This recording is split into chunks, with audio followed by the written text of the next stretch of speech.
Ladies and gents, how are you doing? This is going to be my last video for a while because I am taking a trip to the UK. All being well, I'll actually be there by the time this drops. I have, of course, pre-recorded a prison video because that is likely in the authoritarian hellscape that we call the United Kingdom. But hopefully that never needs to see the light of day. Instead, you can watch this. As it's been a grim couple of months and my chat is always replete with dozens of people who seem to feel completely hopeless. They do, and I'm not even joking, saying that, you know, the despair, the country's in ruins, there's no way it's going to get any better. And I feel like that is a little bit too grim for a change. So I thought I'd make a video that could white pill everyone while I was on holiday, using the lessons of history to hopefully buck your spirits up and let you know that even though I've been saying for a long time it gets much, much worse before it gets better, it definitely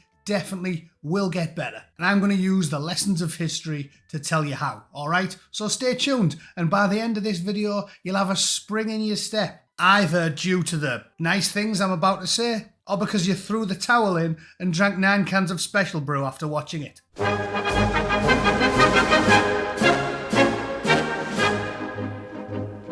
Right, so how am I going to cheer you up, you might ask? Well, as usual, being a student of war and history, I'm going to take you back on a journey through time via an AI-generated video with boats on it, because you have to look at something other than my ugly mug, don't you? So this story is about the Smyrna Convoy, an event that occurred in 1693 during the 9 Years' War. It was June, and England was at war with France, as usual, because the garlic-munching surrender monkeys have been a pain up the arse since time immemorial. A huge merchant fleet had gathered, reported to be as many as 400 ships, and this gigantic merchant fleet was loaded with goods bound for the Mediterranean. This convoy was a big deal because it was carrying an estimated £30 million worth of cargo. It was a massive portion of England's trade wealth, and because of that, the English were paranoid about losing it, as French privateers and naval squadrons were prowling the Channel and beyond. And we couldn't guarantee its safety because the Royal Navy was stretched thin fighting a coalition war. The fleet sat idle for months because everybody was absolutely papping themselves thinking, we can't possibly lose all this money. The merchants were getting furious about it,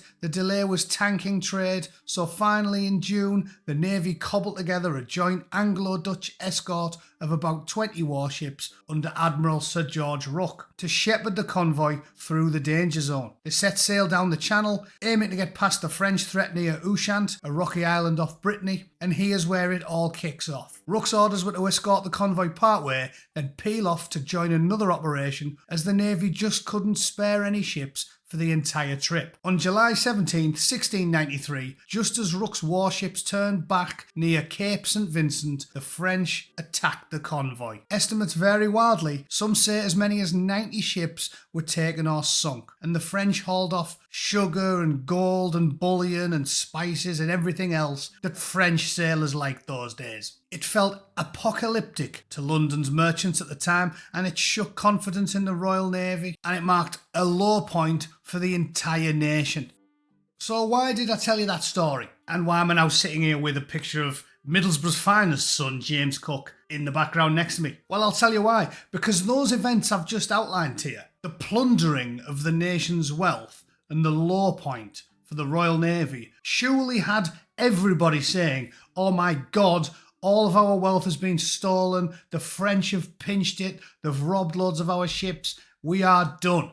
We're done. What can we do? We can't even guard our own coast, and now we're all going to go bankrupt. That's what people will have been saying. But what happened shortly after that? What happened? Well, I'll tell you what happened. 40 years later, the Royal Navy was easily the finest and most feared and most powerful navy on the planet. And by 1760, the English Navy was bigger than the combined navies of all of our enemies. Pax Britannia was to follow, malleting that little short, fat French dwarf Napoleon, and then obviously the UK becoming the preeminent power for an entire century. That's what happened after the Smyrna Convoy, when everybody was convinced we were doomed. Totally doomed, done.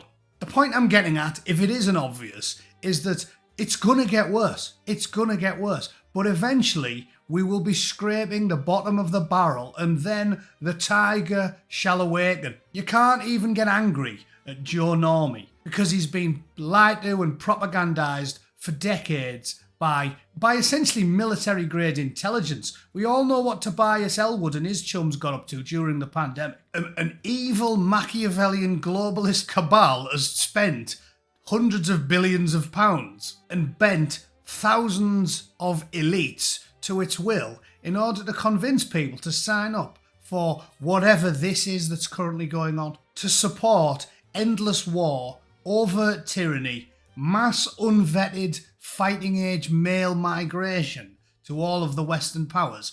It's on purpose. But if the Smyrna convoy proves us anything, it's that no matter how bad it gets, there's always a light at the end of the tunnel, and sometimes you have to be at rock bottom because it acts as a catalyst and drives people to action. If a few decades after the wealth of a nation was plundered by the dirty frogs, the Royal Navy was suddenly preeminent across the globe, we can find a way out of our current malaise. I promise you that. It may take a few dozen more Southports. It may take a few hundred more grooming gangs. It may take another Bataclan or Charlie Hebdo or a few hundred suicide bombings all across Europe and the Western world.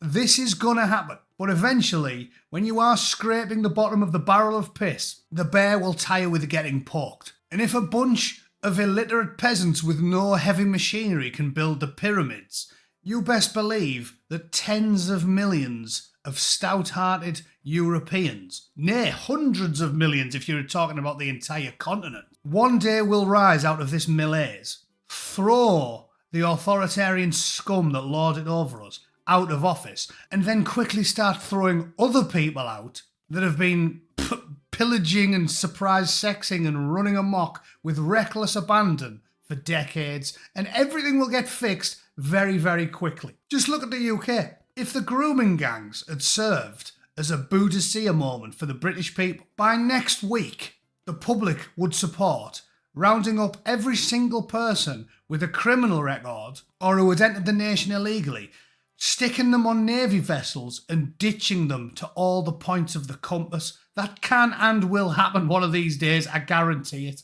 No nation will sit back and allow their children to get bounced on above greasy kebab shops, or the women and kids to get blew up on buses and trains in perpetuity. It's not going to happen. So the white pill I'm trying to give to you is this. Yes, it's going to get worse, but it will get better. And if you're sensible, you take measured steps, you do all the things I've been telling you a lot for years. You stay fit, you stay focused, you don't give in to despair, and you watch all of this happen with a grim smile, safe in the knowledge that eventually it'll prove a catalyst that will drive the people to action. I am convinced our own Smyrna convoy is coming up, and it will drive the people to new heights. Might take a few decades, but this problem will get fixed. We will win in the end, and the grandkids will taste free air when the likes of Keir Starmer and Tony Blair have long flopped into their graves. All right, do not despair. Things will get better. And just as caveat, as I finish this video,